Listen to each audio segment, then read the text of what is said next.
This is the frustration, Mr. Chair. Salamat po. Mr. Chair. Senator, Mr. Balbuena, you want to interject? Ba't ka aalis kung frustrated ka? Wala kang sagot na nakuha. Ha? Bakit ayaw? Eh, kanina pang ilang oras na tayo dito, wala pa rin Mr. sagot. Chair. Ako po ang pinakamahirap ang kalagayan dito eh. Hindi ko malaman paano ako makapagpa-participate kung ang pinag-uusapan ang laki-laki na ng problema. Ang sinasabi ko naman, merong recourse kasi kamukha nung ibinigay kong mga slides. Kung paniniwalaan po ninyo yung mga data na yun, wala tayong pinag-uusapan ngayon eh. Yun ang problema eh. Ang isa pong irony, Mr. Chair, yung binanggit ng aking kumare, yung replacement cost.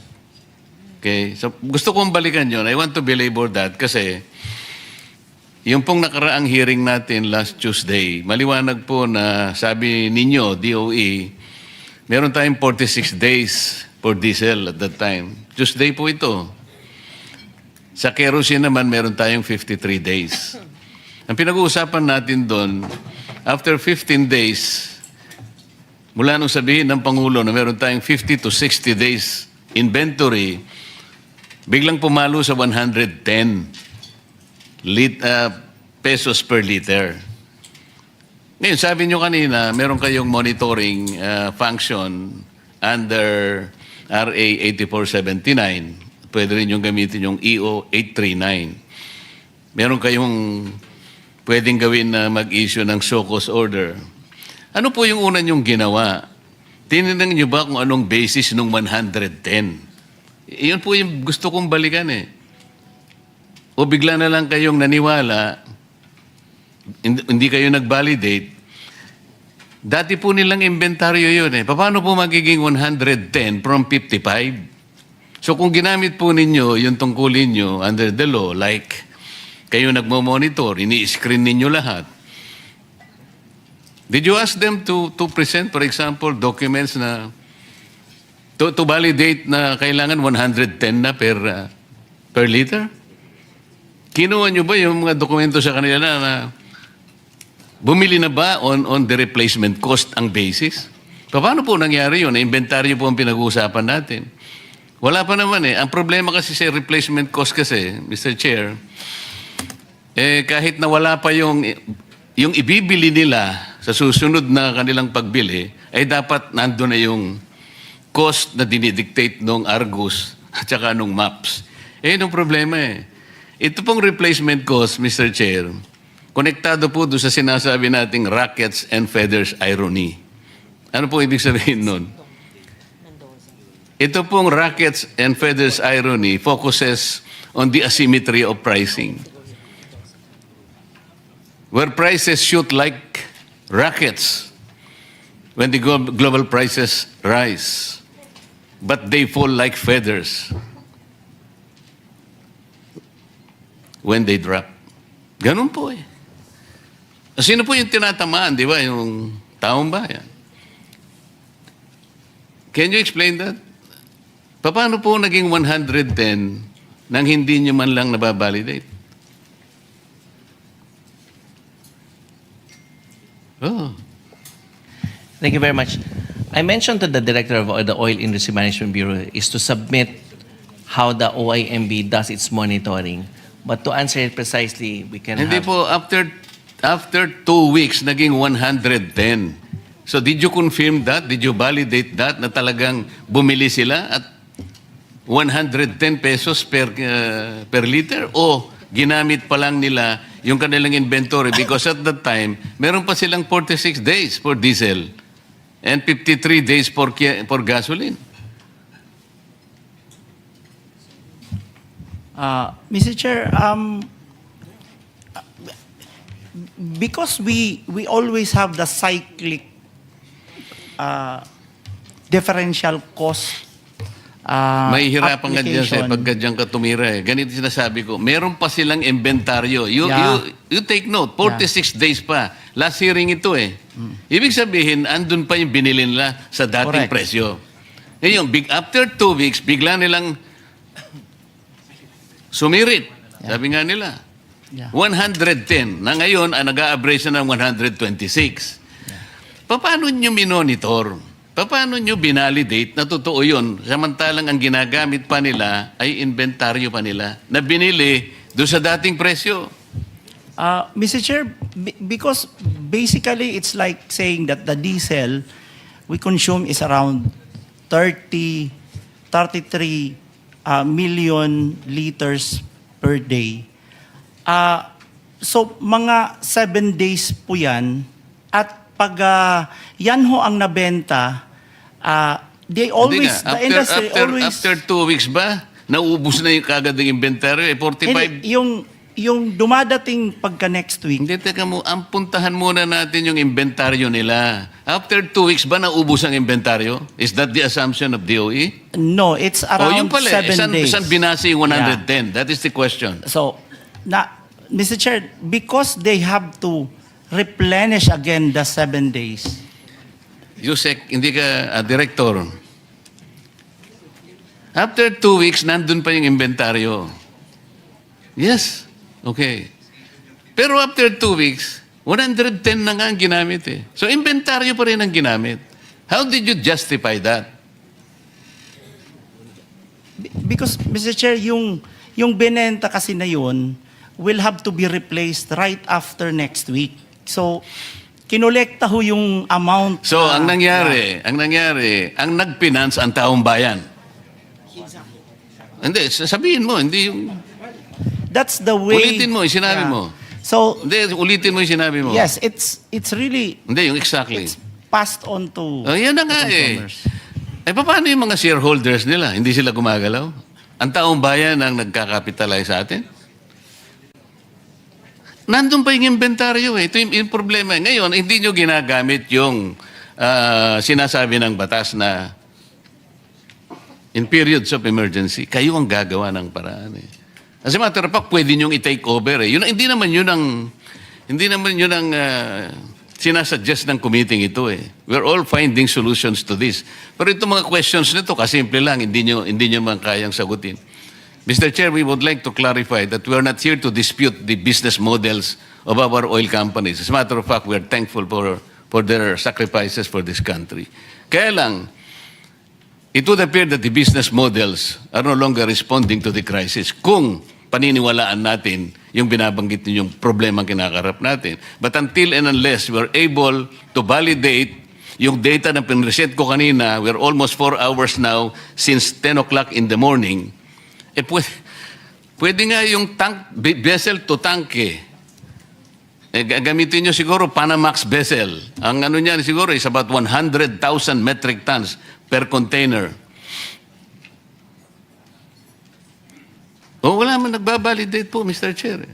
Para sana uwi na lang ako. If you prove me wrong, halimbawa, mali yung nakuha kong information, so magsosorry na lang ako, Mr. Chair.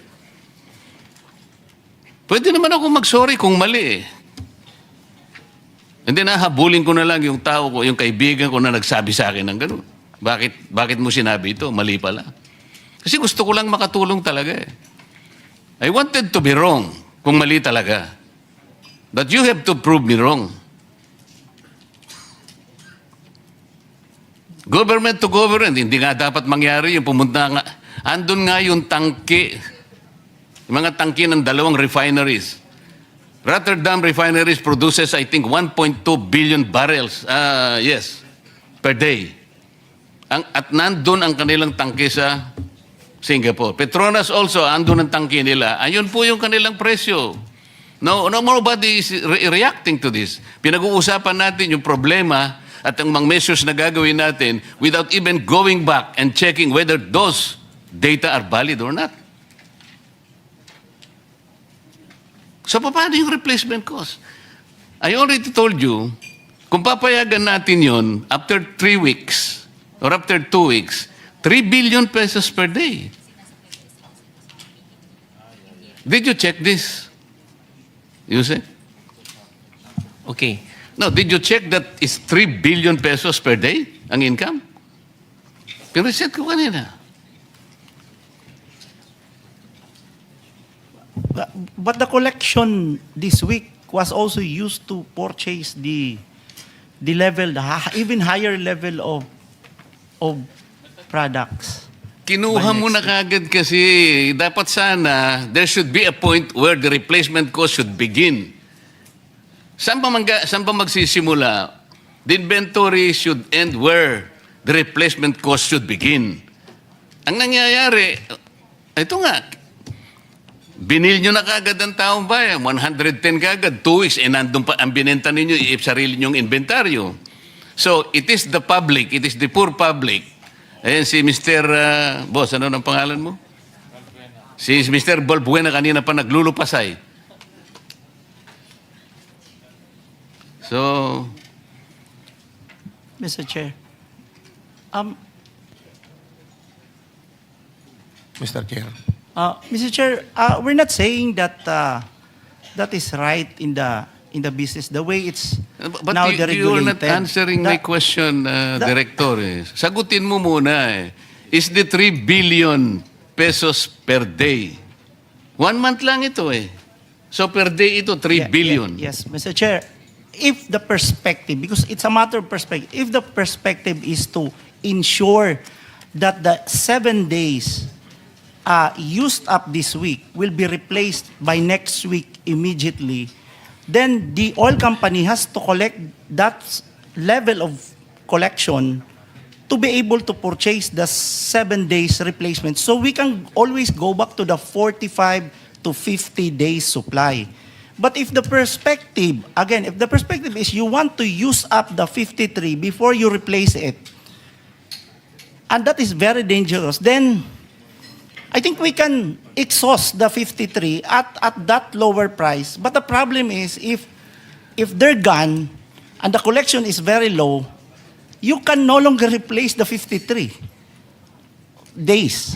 So it's really that's how they're explaining also on Caltex was also explaining that in the same way. No, but we're not saying- you're proceeding from the wrong premise. Ang sinasabi ko mula't mula pa, ang pinag-uusapan ninyo yung maps and indicators coming from the Argus.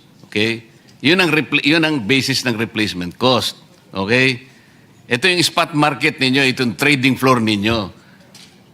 Ang sinasabi ko, after 2 weeks pa lang, and considering na meron pa kayong 46 days and 53 days for diesel and gasoline respectively, kumulekta na ng 3 billion, kumita na ng 3 billion pesos per day, which was bankrolled by the people themselves.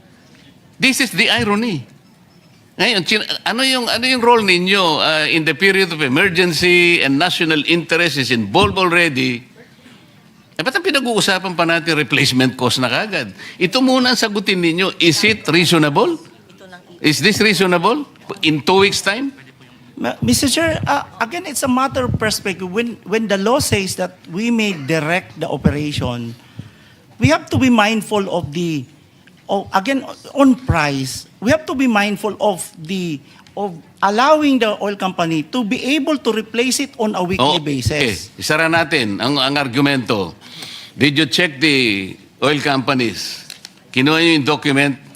Kanino nila binili? Makikita nyo ba kung magkano binili? Did you check that? Have you done that? Not in that Paano mo sasabihin ngayon?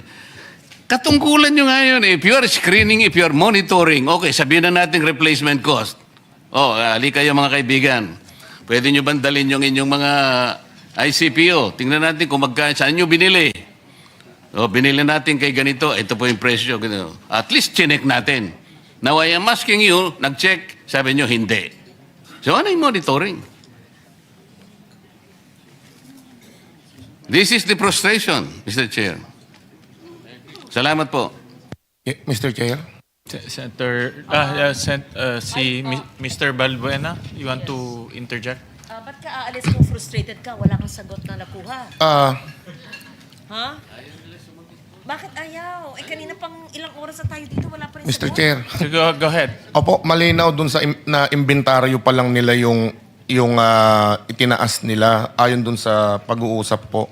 Ibig sabihin, overprice yung 2 hanggang 3 linggo na ibinenta sa aming fuel. I-refund nila yung 100 to 120% na itinaas dito kung inventaryo pa yung ibinebenta.